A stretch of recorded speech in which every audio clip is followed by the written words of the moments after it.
दिल का रिश्ता बड़ा मुठते এটা দীঘলীয়া প্ৰসেস যত যাম বুলি কম তত যোৱা নহয় যত না যাও বুলি কম ততহে যোৱা হয় যদি আকি যাব নহলে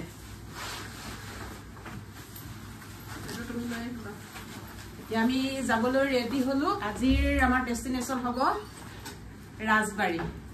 আহক আমাৰ লগত অলপ যাও এনজয় কৰক এইখনে হৈছে আমি থকা হোটেলখন ওম গেষ্ট হাউস খুব কম খৰচতে থাকিব পাৰি 1200 টকাত আৰু এইফালে আপোনালোক শিলিগুৰি টাউনখনো মই অকমান দেখুৱাই দিছো চাওকচোন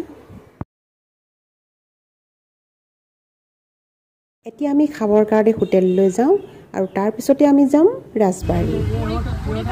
আৰু এইখিনিতে আমাক টমটমৱালাজনে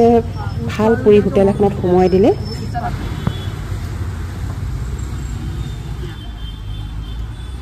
চাহ মিঠাইৰ লগতে আমি পুৰি সবজিও খালো আৰু পুৰি কেটা কিন্তু বিৰাট সোৱাদ লগা হয় আৰু হোটেলখনো কিন্তু বিৰাট সাফচিকুণ ইয়াত প্ৰায়বিলাক হোটেলতে সোমাইছো কিন্তু বিৰাট সাফচিকুণ খুব ভাল লাগিছে আৰু আহি আমি পাই গলো শিলিগুৰি বাস ষ্টেণ্ড টিকট কাটি বাছত উঠিলো কিন্তু বাছখনে চাওকচোন আমাৰ বাদে এজনো মানুহ নাই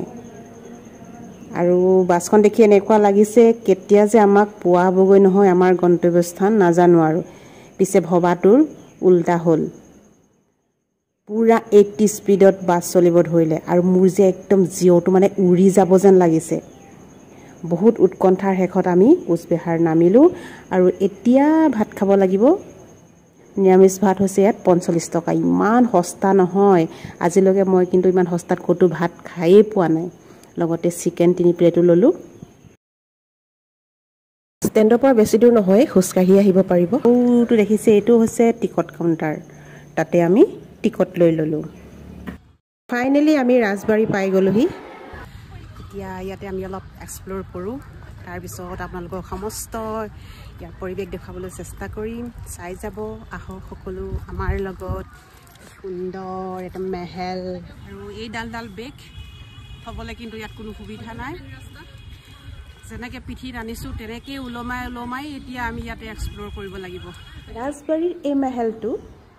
1887 চনত মহাৰাজা নৃপেন্দ্ৰ নাৰায়ণৰ ৰাজত্বকালত সজা হৈছিল আৰু ইয়াৰ ইটাবিলাক ইটালীৰ ৰেনেছা শৈলীৰ ইটাৰে গঠিত আৰু ভিতৰত বৰ্তমান এটা সুন্দৰ সংগ্ৰহালয় আছে য'ত নেকি ৰজা দিনৰ যুদ্ধৰ সামগ্ৰীবিলাক ইয়াত আমি দেখিবলৈ পাওঁ আৰু এইফালে এতিয়া আমি ভিতৰলৈ সোমাই যাম ইয়াত লিখা আছে পুৱা 10 বজাৰ পৰা আবেলি 5 বজালৈ এই ৰাজমহল খোলা থাকিব ভিতৰত আকৌ ফটো মৰা নিষেধ দেই গতিকে মই আপোনালোকক ভিতৰখন দেখুৱাব নোৱাৰিম বাহিৰতো কিন্তু ভিডিঅ' কৰা নিষেধ তথাপি আমি কিন্তু মনে মনে অলপ ভিডিঅ' ৰিলবিলাক বনালো কাৰণ আজিকালি আৰু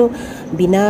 ভিডিঅ'ত বিনা ৰিলত বিনা মোবাইলত কৰবাত ফুৰিবলৈ যোৱা দেখিছেনে বাৰু কোনো নেযায় নহয়নে বাৰু আৰু ক'বাত আছে নেকি আন্টি আমি আসামেৰ পৰা আহিছো ফাৰ্স্ট টাইম কোকৰাঝাৰ আশীৰ্বাদ কৰি দিম ভালে কোকলে থাকিবা আৰু ভালে থাকিবা মই আসামেৰ পৰা আহিছো কিবা কামত ফুৰবা আহিছো এনে কল হেৰি ইয়ালৈকে আহিছে নেকি ইয়ালৈকে ফুৰবা আহিছো আপোনালোকে কৰ পৰা আৰু কোন আহিছে মোৰ বন্ধু আছে আৰু এজন বাহিৰত গোলাঘাটৰ পৰা আসাম হয় না গোলাঘাট ময়ো আসামেৰ পৰা আহিছো ধুবুৰীৰ পৰা ঠিক আছে থ্যাংক ইউ ঠিক আছে আহিছো দেই এনজয় কৰা হঠাৎ যে ক'ৰ পৰা এই ল'ৰা এজন আহি পেলাই আমাক আশীৰ্বাদ বিচাৰিলে নাজানো আৰু আমাক কি বুলি ভাবি আশীৰ্বাদ বিচাৰিছে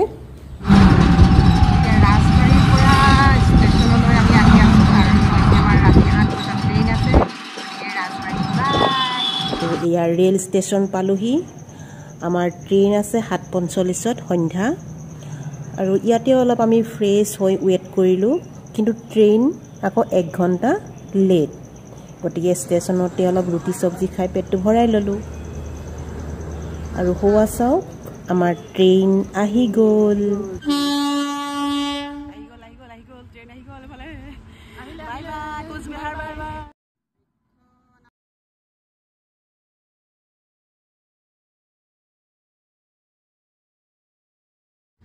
ৰাতি যেতিয়া ট্ৰেইনত উঠিলোঁ নহয়, ট্ৰেইনৰ মানে পৰিস্থিতিটো কিবা আচহুৱা যেন লাগিল। আগে পিছে বহুত তেনেকৈ বহুত দূৰ ঠাইলৈ গৈছোঁ ট্ৰেইনত, কিন্তু এনেকুৱা এটা পৰিস্থিতি দেখা পোৱা নাছিলোঁ। কিন্তু এইবাৰ মানে কিবা বৰ আচহুৱা যেন লাগিল। বাৰু যে কি নহওক, অলপ ভয়ো লাগিছিল যদিও নিজকে অলপ সাহস কৰি থাকিলোঁ।